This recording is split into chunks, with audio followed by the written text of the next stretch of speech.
What's going on, family? Welcome back to the channel. Before I get started, I want to thank you guys for the last week. Last week I put up a video on Sunday of the 7 things to look for if you're going to purchase a C5 Corvette.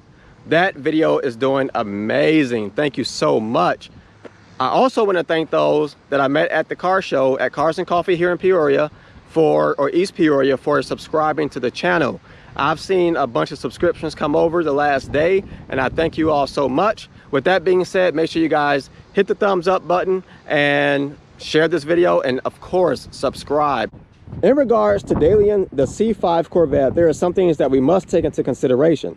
Now, this is a 2002. This car is almost 20 years old, okay?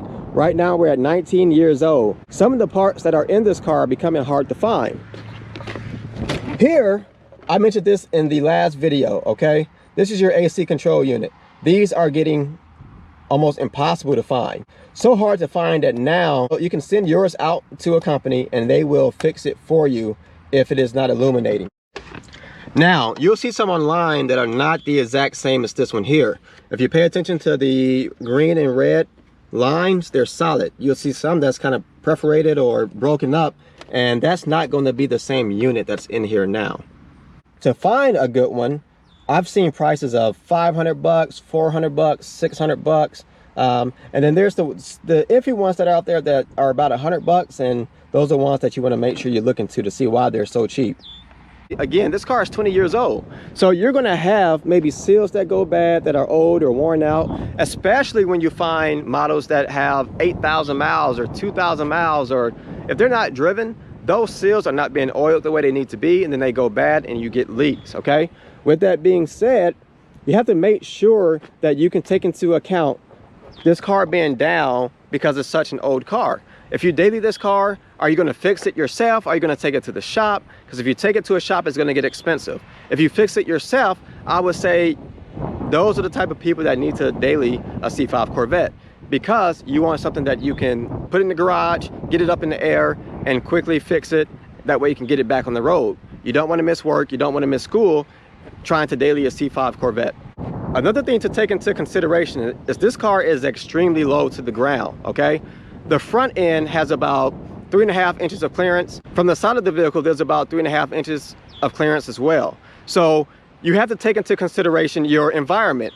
Do you have rough roads or do you have smooth roads? And then the bump here,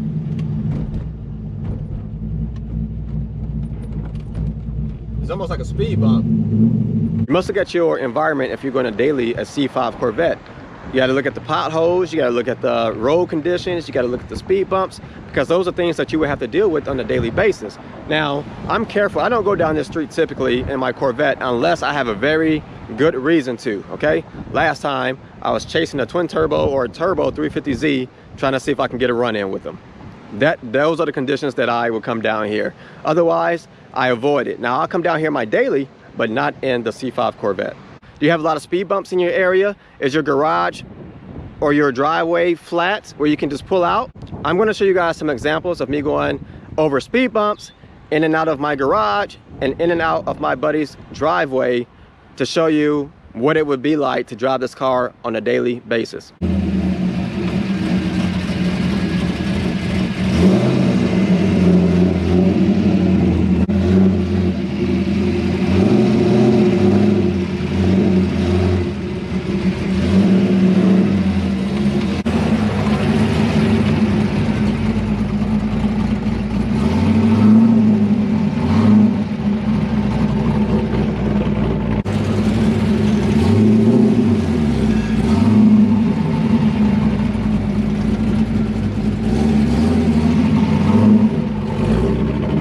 Now, I hope you guys can see that underneath the car is about, so I guess it's about a little bit over 4 inches to the ground.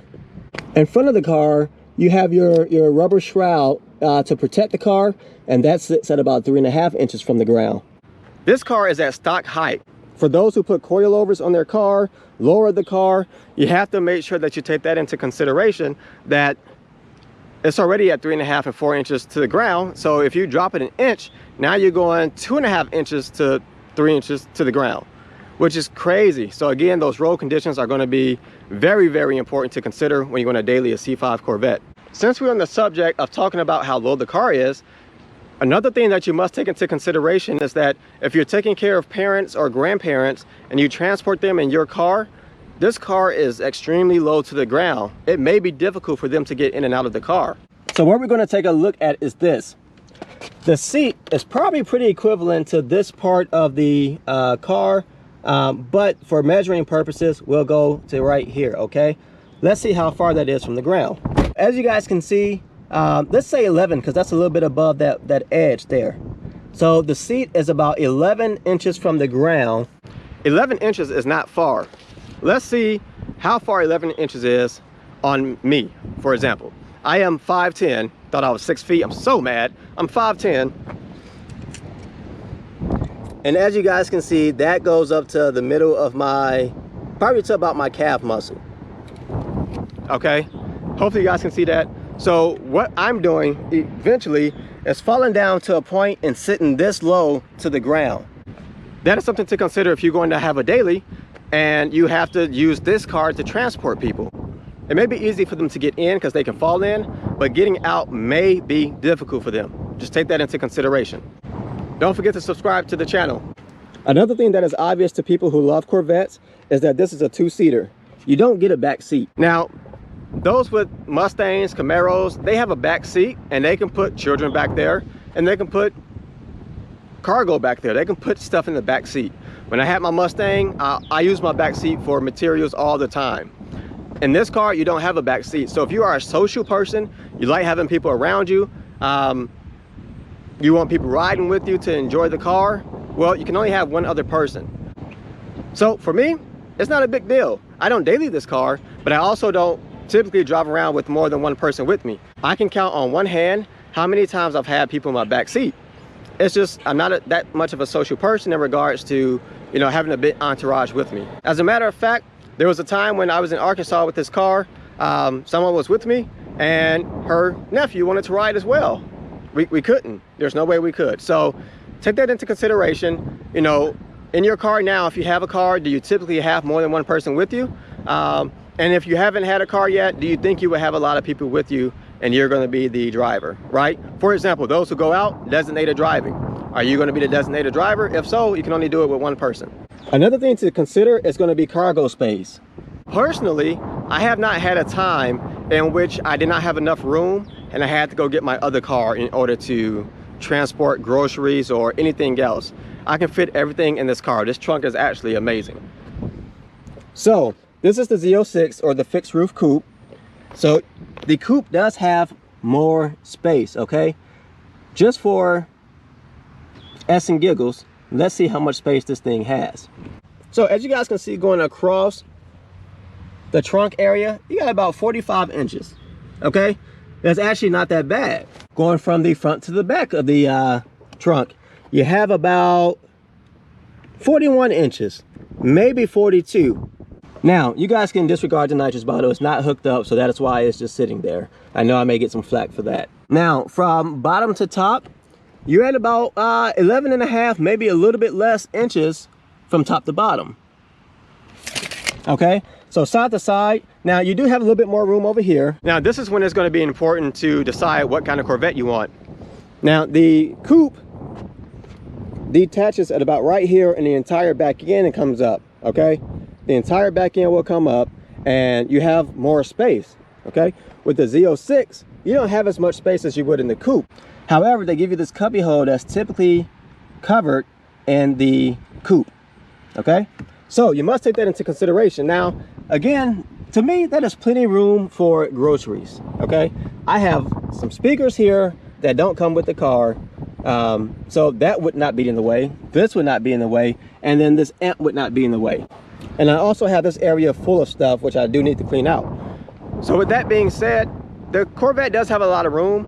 Another thing to consider is going to be gas. So here we are at the gas station, where if you don't keep your foot off that gas, you will be here often, okay?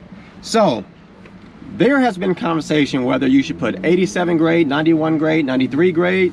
What kind of gas should you put in your Corvette? Well, according to the manual on page 6.3, use premium unleaded gasoline with a posted octane of 91 or higher for best performance. You may also use middle grade or regular unleaded gasoline rated at 87 octane or higher, but your vehicle acceleration may be slightly reduced. I don't know about you, but I'm going to do everything that I can in order to make sure that this car performs the best that it can. So with that being said, I do put in 93 gasoline into my vehicle, into my Corvette.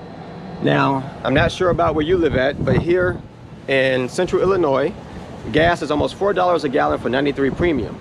If you are going to daily this car, you must take that into consideration. Looking at the manual, this car, okay, which is hard to believe, takes 18.5 gallons. So you do the math. You got 18.5 gallons and $4 a gallon. I put gas in this car on Friday, $48. I put gas in the car yesterday, it was $50, and I put gas in today, $20, okay? So I spent about $118 in gas on this car in the last 3 days. Now I did drive 3 hours both ways yesterday, so I put a total of 6 hours in the car, and I was driving, I was having fun, okay? We'll just say that. So as you guys can see, I reset this yesterday on the highway, so I thought that that would give me an advantage. 18.2 miles per gallon is my average right now. This is street and highway driving, okay? So just take that into consideration, 18 miles per gallon. You can get higher. I drove the car from Dallas to Arkansas, and I got 24 miles per gallon on the highway, which is fantastic. No cruise control. And then I drove it from Arkansas back home. I got 21 miles per gallon. Again, no cruise control. That is very impressive to me, considering this car is camp, V8, old.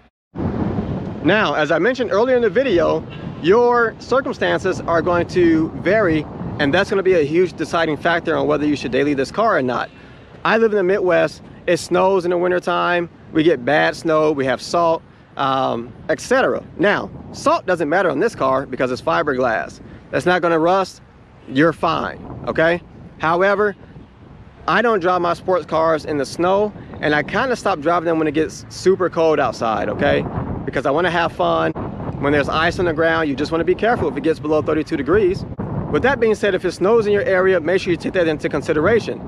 You're going to have to get winter tires. If you want to have fun in the summer, you're going to have to get summer tires. If you want some touring tires, you can get all season tires, but they may not grip the way you want them to. So earlier we mentioned the measurements of the car. If you get a snowstorm, let's say 6 inches, you have to realize that's higher than your car sits, okay? The car sits at 3.5 inches, 4 inches, 5 inches of snow, you may get stuck, and if you're not, you're pushing through and you can mess something up. So you have to be careful with the snow, the winter times, even with areas that rain a lot. If you have flooding typically, you don't want to flood your car out, okay? So you have to take that into consideration. Now, if you do daily, you get to enjoy this.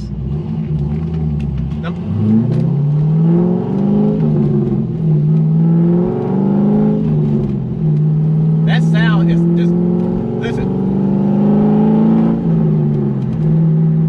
That sound, you can't beat it. Like, during the summer times, I do drive this car every day if it does not rain. If it rains, I'm not in it. However, I do enjoy the car. So why would you not want to listen to that all day, every day? Listen to this downshift.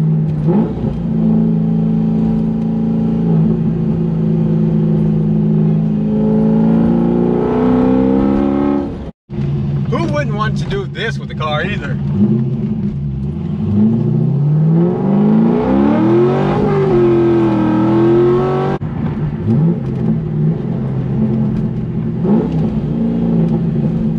Listen to those downshifts.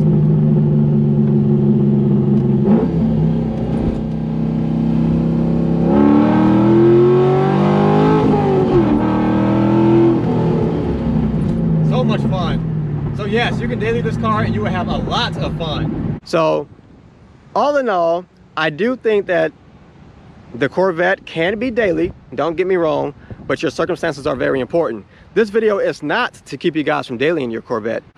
This is to open up your mind and open up your thought process if you're thinking about dailying a C5 Corvette. I don't see anything wrong with it, but there are things that you must take into consideration. It can drive in snow, it can drive in rain, and those are all dependent on your tires, but it's possible, okay? Me personally, I just keep mine in the garage during those kind of times, because when I'm in this car, I have fun. If you want to daily your Corvette, go ahead and daily it. If you are dailying your Corvette, leave some comments below and let the people know kind of what are the challenges that you face. And if you don't face any, let them know down below. That way they know what they're getting themselves into, okay? I appreciate you guys watching. Make sure you hit that subscribe button, like the video, share the video, and again, leave some comments down below.